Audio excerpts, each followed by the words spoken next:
hills of Ashland, Alabama, Hugo Lafayette Black came into the world during a time when the state was rebuilding from the ashes of the Civil War.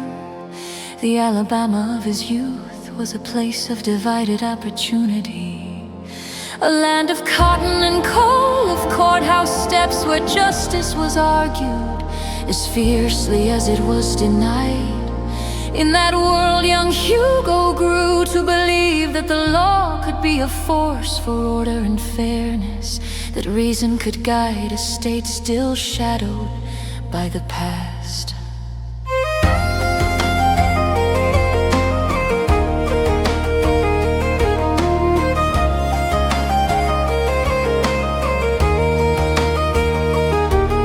He studied at the University of Alabama, where his mind sharpened like steel on the whetstone of debate and discipline. After earning his law degree, he returned home to practice in Birmingham, a city pulsing with industry and conflict, where laborers, businessmen, and politicians all fought for control of Alabama's future. Black's early legal work placed him in the thick of these struggles, defending those without wealth or power, often the working men whose sweat built the city's steel and rail empires.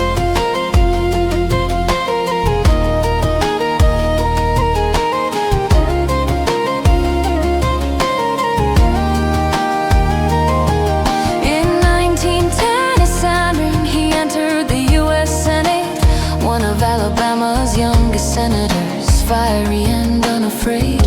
His speeches carried the cadence of his homeland, plain-spoken yet fierce.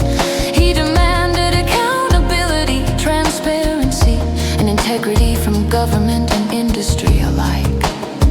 Yet his career was not without controversy. His brief association with the Ku Klux Klan, an allegiance he would later renounce and regret, became a permanent stain, one that shadowed his public life but did not define it.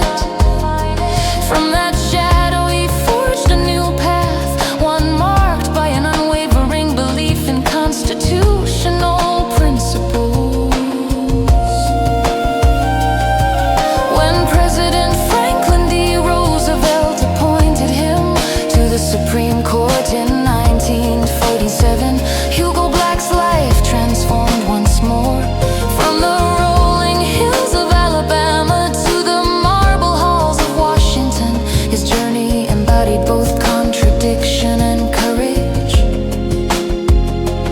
On the court, he became one of its most influential and consistent voices, interpreting the Constitution not as a flexible suggestion, but as a document of fixed, clear intent, words meant to restrain government and protect the governed. He was a champion of the First Amendment, believing deeply that freedom of speech and press were the lifeblood of democracy. No law, he often said, meant no law. His opinions on civil liberties reshaped the American landscape, from ensuring the rights of the accused to limiting government intrusion into private life. He helped expand protections that reached into every corner of the nation, ensuring that the Constitution's promises were not confined to those with privilege or position. Throughout his tenure, Justice Black carried Alabama with him, in his voice, his manners, his work ethic, and his fierce independence. He read the Constitution aloud in chambers, memorizing its cadences as others would a hymn to him. It was sacred texts forged in the same spirit as the small-town values he grew up with: simplicity, honesty, and resolve.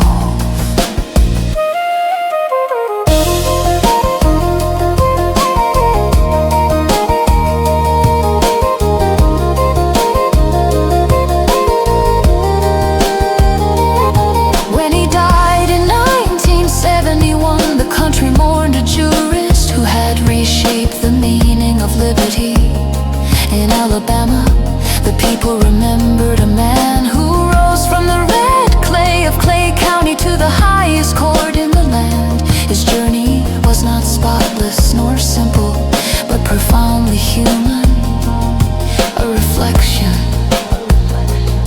of the state itself, striving toward justice through the tangle of its own history. Hugo,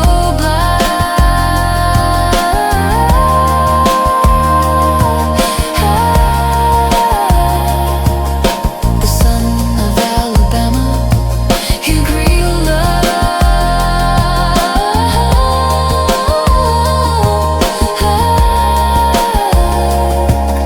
the son of Alabama who carried its contradictions to Washington,